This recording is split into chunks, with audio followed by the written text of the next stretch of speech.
morning, everyone. Deputy Scott Wilson, Public Information Officer, Kitsap County Sheriff's Office. This is a continuation media update briefing concerning the disappearance and suspicious death involving 6-year-old Jenise Wright, recently of East Bremerton.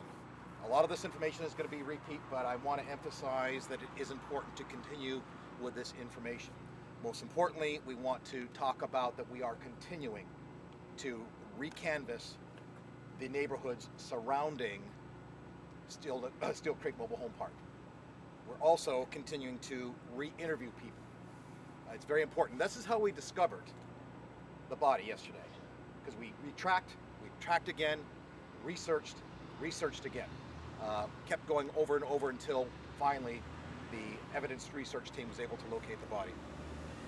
We also plan on maintaining a uniform presence at the entrance to the mobile home park. This is to assure the peace and tranquility, if you will, of the residents of the park. Their lives have been turned upside down over this past week, and we want to ensure that their privacy is maintained as best as possible given the circumstances, and to keep the outside factors at a minimum.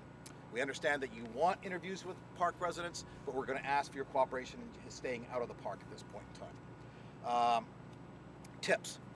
Folks, tips are continuing to come in by the dozens all the time.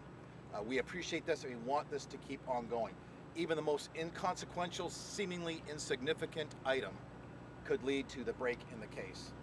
Quite frankly, even the media is now starting to provide me with tips, and I appreciate that greatly from my colleagues. Okay, DNA collection.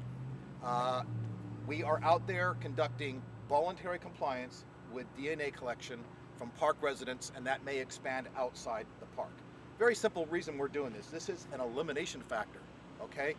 If we ever come across DNA evidence that is going to be useful to us, persons who are residents in the general locale, and we compare that, they're set aside, we can focus on somebody else. I'm sorry, I keep knocking this down.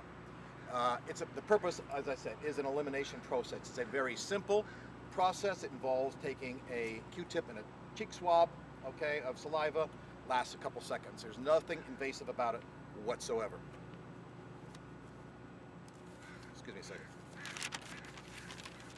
Okay, now to something that is a little bit new. And this, I'm going to precede this by saying that for persons who live in the park and those who surround the park, we're asking for you to dig deep into your memory. If you may have seen something, if you may have seen a person that is out of place, if you see something that a little bit strange, that doesn't belong, let Sheriff's Office and FBI investigators know about it. Again, the tip line number is 1-800-CALL-FBI. For Kitsap County residents who would rather call local, certainly call Kitsap County Central Communications through the 911 process. The person who may be responsible for the disappearance of Jenise, we believe, will have mud on them. The term covered in mud is one of those things that we would use lightly, because we don't know how much mud they may have on, but say it's a significant amount. They're going to have muddy footwear, whether they're shoes or boots. They have muddy pants and quite likely muddy shirt. All right. If you know somebody who had, or you saw somebody who was covered in mud, or you know somebody who had a favorite item of clothing or footwear that they have disposed of, that's something that investigators need to know and would like to talk to you about that. Again, the number is 1-800-CALL-FBI, or in case of Kitsap County, through CENTCOM, call 911. Some administrative matters. The Emergency Operations Center and the command post for the investigation has shifted. We're no longer across the street at Fire Station 41. Instead, we're down the road at Fairview Junior High School on Central Valley Road. The next briefing we expect will occur probably at 4:30 this afternoon, if you let your relief shifts know. We hope to have a positive ID of the body that was found. We expect it's Jenise, but we will be able to provide that information for you, and possibly an initial briefing on the outcome of the autopsy with regard to at least a determination as to manner of death.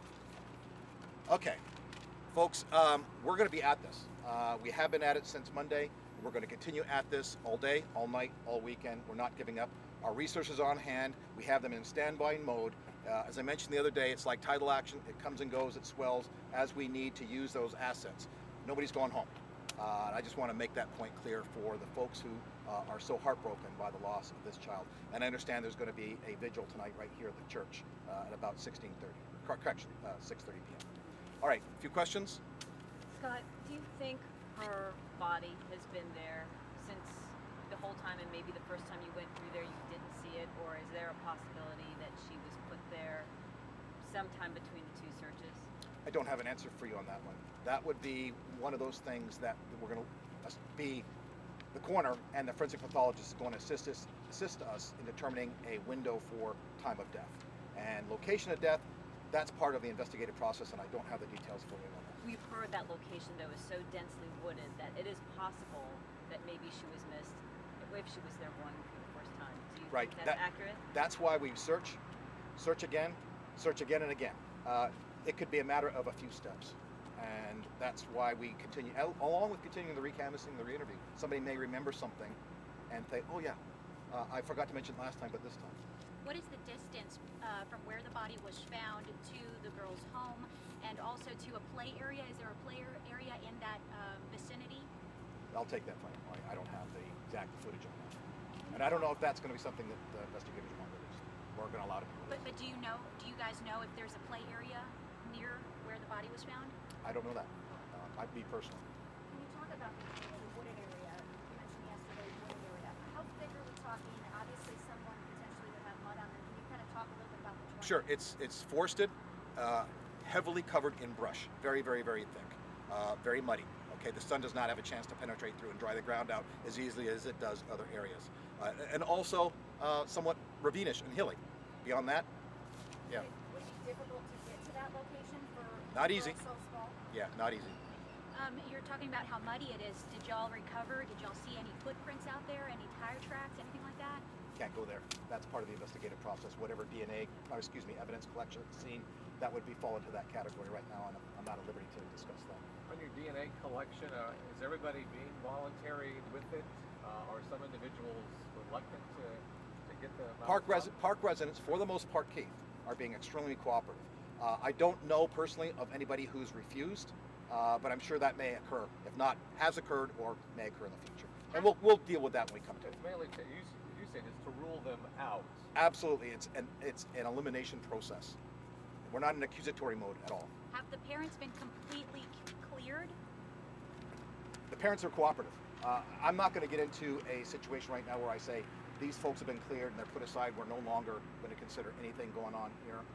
I can't say that right now because, quite frankly, we don't have a determination as to cause of death. Until we do, we'll discuss that in a little bit.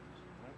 You talked about expanding the search potentially or the DNA sampling. Can Sure. you talk a little bit about where you guys are right now and potentially expanding that? Right now, inside the park. If we need to go outside the park, that'll be our next step. Let's start local, right? Inner circle, you start working out. Based on the area that we're talking about, is it more likely that we're talking about someone who is familiar with this area, either, I mean, we can't go as far as say from this mobile home park, but because it's, so densely wooded, it's hard to get there. This person was familiar with the area, would you say? That's a speculation question, and I'd love to try and discuss that with you, but for our purposes right now, I don't want to go there. I'm sorry. What's the personnel count now? You had over 300. We did. To this and Uh, so what's on site now? Obviously, the FBI and the Sure. county, the city. Let me take that question and get it for you, Keith, with regard to the numbers. I can do an update to the sheet that I provided yesterday afternoon. There was a yellow crime scene tape up along the highway, either main road over there. We notice it's down now. Are you guys still going through that area? I mean, obviously, assuming it's open to the public, is it not? The FBI's evidence research team was in there doing their job, and then yesterday the Washington State Patrol Investigations Division was in there doing forensic mapping. They've completed their task, and so that there's no reason to restrict that area. I do want to mention, and I alluded to it here, the autopsy is ongoing. That's one of my slip of the tongue. I forgot to mention that during the course of my notes. So we hope to have the results this afternoon. And it's our understanding from talking to the ME's office that they had actually said the autopsy was winding down and they were done, but that they wanted to make sure that you were sort of the release of that information. Is that correct? So we'll come to you and not the ME's office. That's correct, yes. Anything concerning issue of her death and this whole investigation will come from us, Are not you- from anybody else. Are you guys still in the process of talking to registered sex offenders in the county? Oh, sir, absolutely. Is that still happening? Absolutely. We got teams assigned to go out and do that. Are you able to say yet if she was covered in any way, Not- shallow grave or anything No, like that? not yet, Keith. Not yet. Can you, I mean, I hate to ask, but I mean, clothed? Can't go there. Can't go there. Can you talk about the next step going forward? What will you be doing later today and weekend? Is this Much of the same, okay? And again, it's all part of elimination of persons, and then searching and researching, searching again, and re-interviewing again. Somebody is going to remember something that they didn't remember before, and that's why we keep emphasizing about requests for tips from the public to come in. Again, 1-800-CALL-FBI or local 911. And the assistance provided by media, both local and regional, and now national, has just been phenomenal. And are Earl or Frank available for questions at all? Not for this morning's brief. Scott, Ma'am. you said the person you're looking for will be covered in mud.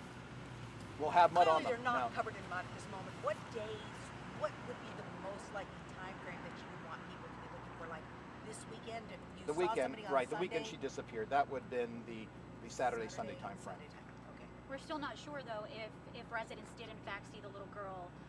Jenise Uncorroborated. on It's Sunday, right? statements provided by witnesses, but they've been hard to nail that down.